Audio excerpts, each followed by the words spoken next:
Hi, my name is Chris. This week, I got the opportunity to represent my business and meet fellow agripreneurs. As I take you with me, I will reflect upon the money habits that have kept me in debt and made it difficult for me to save.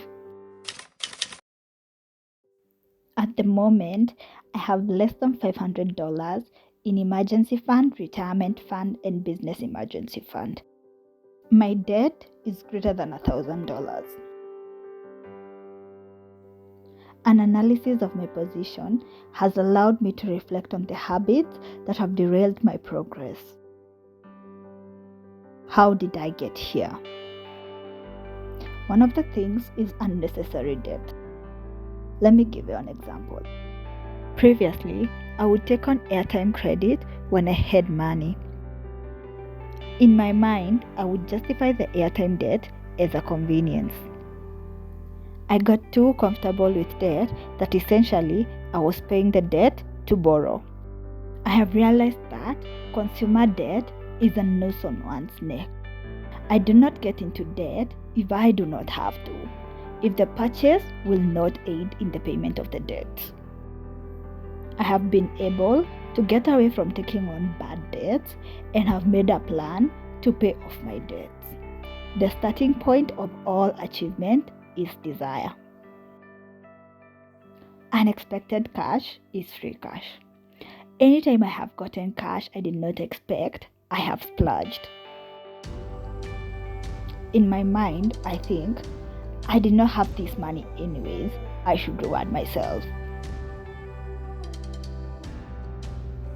Going forward, any unexpected money I get goes towards my personal emergency fund. I'm thinking, I did not have the money anyways, I should reward myself. The third thing is saving as a last option. Previously, with the money I received, I'd pay my bills, I'd pay my debt, I'd reward myself, then I'd save what is left. According to Parkinson's law, demand will always expand to consume all available resources. That means that if I have a week to finish a project, it will take me a week. Could I have done it in a day? Probably. Work expands to consume all available time, and so does money. It doesn't matter how much money I make, my spending will rise to match my income. I have been inspired to drop this backward mentality by the book Rich Dad Poor Dad, where I am currently treating saving as a bill and living off what is left. Habit 4 is having disorganized finances. This applies to my personal life and to my business life. At the start of this journey, I had a sobering moment. I was not sure on my expenses and my income. In this month of June, I have successfully tracked all the expenses and income. By knowing my starting point, I have now crafted a budget. I have downloaded a few apps that are making it easy and fun for me as well.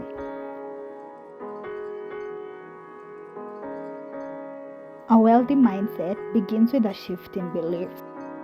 The first beliefs I needed to change was the belief in myself and my abilities. Habit 5, lack of planning. Going with the flow and procrastinating has cost me money and time and made me miss out on opportunities. This could be from failing to submit applications on time to taking an Uber to get to a place faster. My bad habits have had a ripple effect that have compounded over time. All habits do. Planning ahead my weeks and days allows me to avoid such costs. Holding myself accountable allows me to follow through.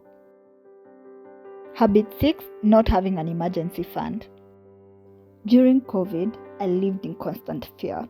I was so afraid to catch it because I knew I couldn't afford the treatment. Fast forward to June, and I still had the same anxiety. Focusing to save up to 6 months of personal and business emergency fund puts a buffer behind me and frees up my mental energy to focus on something else. Habit 7, trying to keep up with friends. I noticed that I spend more when I hang out with some friends. Around them, my taste is finer and my hobbies are more expensive. I wanted to fit in. I have realized that there is peace in showing up as you are and in suggesting cheaper activities. Just because I can pay for something does not mean I can afford it. I have also abandoned the fear of missing out. Would you rather look rich or be rich? Final habit is putting off investing until I have more money. This goes back to excuses and procrastination. I do not have enough money, I do not have enough knowledge, I would need a finance coach. There is no such thing as a perfect present moment to wait for.